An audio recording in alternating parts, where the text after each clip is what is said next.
we're going to get into the next thing, but and I'll go into swing trading in a second, but these institutions, right, they have billions to spend. They can hire people and pay them hundreds of millions of dollars a year. They build computer programs that can trade milliseconds, if not faster. What makes us think that we have any shot of beating that, right? Obviously, there is a way, but you have to know how to do it. Okay. A good example of kind of the shadiness of Wall Street, there's a couple good examples I want to talk about. Number one, in 2008, you guys remember when oil hit like 148, almost $150 a barrel? All right, so the day it hit its absolute high, Goldman Sachs comes out and says, we upgrade oil with a target of $200 a barrel. Oil never went higher than that day. It fell to like $30 a barrel. So you have to say to yourself, wait a minute. So is Goldman Sachs that bad?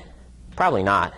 Or are they trying to get the little guy to jump in on the trade so they can sell into it? And this is what people can call pump and dumps, or just essentially trying to distribute and get out of their huge positions by getting a lot of little guys to buy in. Well, guess who holds the bag then? Obviously, the little guy that bought it $148 a barrel at the top on Goldman's recommendation. Then where are they selling? I mean, they're selling at $50 a barrel, 100, whatever it is. Okay, so just keep in mind things like that. Another good example, Apple. We all remember last year, Apple traded up to $700 a share. All right, Nick and I, my partner and I, were like, don't be long Apple, go short Apple. It's just everything was pointing to it. Yet at $700 a share, there were like 10 analysts that came out and were like, oh, we upgrade, it's going to go to 1,000, it's going to go to 1,200. Well, we know what happened. Apple fell to like $400. It's trading in the 450, 60, 70 range right now. So my point is, again, take everything you hear from Wall Street and the media with a grain of salt. Remember, the media, CNBC, we all watch CNBC once in our lives probably, at some point it's been on. They're not there to give you great information. They try to, granted, but it's the secondary nature. What they're trying to do is sell commercial space, right? I mean, they're a TV show. If they don't have sponsors paying them, that's off the air. So what they're going to do is hype the markets. So they want to get the biggest people on there saying the craziest things, and that initiates a response from all of us, average people, who, oh man, this guy says the market's going to go to 50,000 this year. I gotta quit get long. Meanwhile, the markets are at all-time high, and the rest can be history. The last kind of shady thing that I want to, and there's so much of it. I mean, as a trader and just trading 24/7. I see it all the time, but the last one I want to go over is options. Has anyone ever traded options before? A couple of you guys? All right.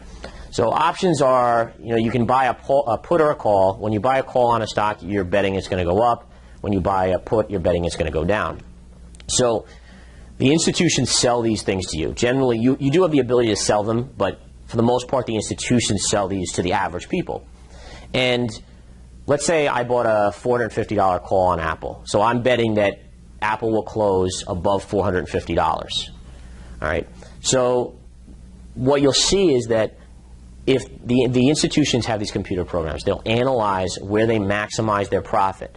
All right. So they want your option to expire worthless, so they don't have to pay you. All right. So their goal is $450 or less. My goal is $450 or more. Well, what they'll do on that expiration date, when it comes due, when they have to pay out, they'll drive the stock price down to $450 a share. So ultimately and then the next day, right back up. But you'll see this. You'll see on options expiration Friday, which is the third Friday of every month when options expire, you'll see for some reason Apple closed at exactly $450. This is weird. Well, you know that's where they maximize their profit. So again, be aware. Don't take anything that someone's telling you on Wall Street without looking into it and understanding. That's all I say to you guys. Okay. If a stock is already running up, like Tesla, right? We all seen Tesla lately, just coming down the last few days, but it's been on a tear. You can't chase it. You have to be super disciplined, because as soon as you pay up, you're paying up into institutional selling, and they're starting to unload. And you just can't take that risk, frankly. So what you want to do is buy low, find something that everyone hates. Go contrarian. Everyone knows what contrarian is. Just go the opposite of everyone. So like right now, one stock that I'm not ready to buy yet, but I'm honestly thinking about is JCPenney. JCPenney, everyone hates it. Oh, it's going out of business, all this. If you told someone on the street you wanted to buy it, they'd laugh at you. But honestly, it'll probably be double the price in a year. Okay, yeah, it might go down another $1 or $2, so I'm going to wait a little bit. But that stock has the worst case priced in at this point, that means it has the most potential upside. And that's what, as a good investor, you want to look for. All right? So if Apple shoots all the way up to this point right here, that would be known as a double top.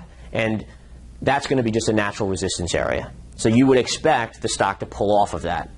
Now, a lot of people, this is the problem, is that when if Apple were to go back up there, the media would be pumping, analysts would be pumping, and a lot of people that don't know about double tops would be going long.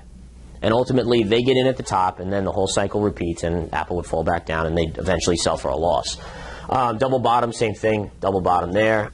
Hated down here. Now everyone loved it up here. Now it's ready to go down. So see how it's so opposite? So when people, again, are hating it here, it's ready to go up, and then they're loving it up here. It's getting upgrades and all this, and now it's starting to collapse back down. Down from 27 back to 21 already, and it's a big percentage move. Okay?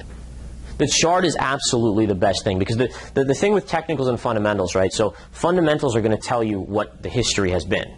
All right, it's great to know what a stock's done and how they performed last quarter and last year, but it doesn't tell us what the future is going to hold. And what the beauty of a chart is, it will actually tell you the next move coming. So I'm a big believer in looking at charts. I do pay attention to what's going on a little bit, just because I think it's important to be informed. But like a good example would be in 2007, right? Goldman Sachs. Goldman Sachs was killing it, making so much money in 2007. And if you looked at their earnings and their EPS, you'd be like, oh man, this is great. I mean, they're doing awesome. Well, guess what happened? They went from, I don't know, like $180 down to $65 from 2007 to 2009. So just be aware of that. It's good to look at that stuff, but it does have problems. I mean, if you're going to come into a big recession, or if that industry is going out, like the newspaper industry, right? Those stocks are almost nothing now. And the whole reason is, 2 years ago, 3 years ago, they were making great money, but not anymore. So the charts will help you kind of avoid that. What I'd suggest, if you like, some people like fundamentals, and that's fine. But mix it in a little at least. Be like, all right, well, this company looks like it's making good money. Now let me take a look at the chart and see, does the chart confirm that? Oh, look at this, a bull flag and, a time count and, moving average support underneath. All right, I'm in. At least you have like the both factors there working for you. So that's important. That's definitely good. I gave out to our members as a buy right here. All right, there are multiple factors that I saw, but if you read the news of this company, it is ugly. But ultimately, as I said before, the technicals are going to lead you through and let you know exactly what to do, and not the MACD and all that stuff, but just reading the PPT strategies. And then basically what we did, we just bought it right here, and we just sold it like the next day it gapped up, and we took the profits. It was like a 15% gain in like a day. All right, so right here, Rosetta Genomics is trading, I think it was like at $2. And within, 2 weeks, it shot up to like 20 and change. I mean, huge percentage gain. And I said to my members, and we were talking about it, and I was looking into it, and I said, there's got to be some way for us to make money off of this. When I first saw it and was even thinking about buying it, I mean, it was already up here. There's no way I can chase something up multiple hundreds of percentage points. It's just way too risky. Even though it went higher, it doesn't matter. You got to be disciplined. I buy low, I sell high. That's all there is to it. So what I did was, I looked for another small cap in the same sector. So Rosetta Genomics, it does gene testing and all this stuff. And I looked for another company that did the same thing. And I was like, well, maybe I can find something that hasn't run, but because this area is getting so hot, it can be a great way to trade it. And sure enough, I came across Gene, G-E-N-E. And the crazy thing about this is that Rosetta Genomics, the first one I showed you, ran up for a full week of the 2 weeks. And this one didn't do anything. And we were able to jump on here, connecting the dots. I mean, just connecting the dots and say, oh, well, listen, if all the investors love this one, well, this does the same thing. Why wouldn't they love this small cap too? And sure enough, we were able to catch it down here and ride it up, where this one went from like $2 to $6. So like those type of things, absolutely. Like when you're dealing with small companies, you do want to look into it. Yes, shorting. All right. So most people out there do not short, which is a huge negative. So the average people out there, unfortunately our parents, my parents, they never heard of shorting before, because Wall Street doesn't want you to know about it. All right? Shorting is where when the markets, or when the stock's up here, you start betting it's going to go down. So I mean, it makes sense, right? If I can bet that a stock's going up, why can't I bet the opposite way? And if I can bet the opposite way, can't I double my investment return? All right, so if I'm long here and I ride it up here and then I go short here, instead of being flat on the trade if I'm a long-term investor, now I've just made double the amount of money. So shorting is the ability to bet against a stock that it's going to go down. All right, and that's how you're going to make your money.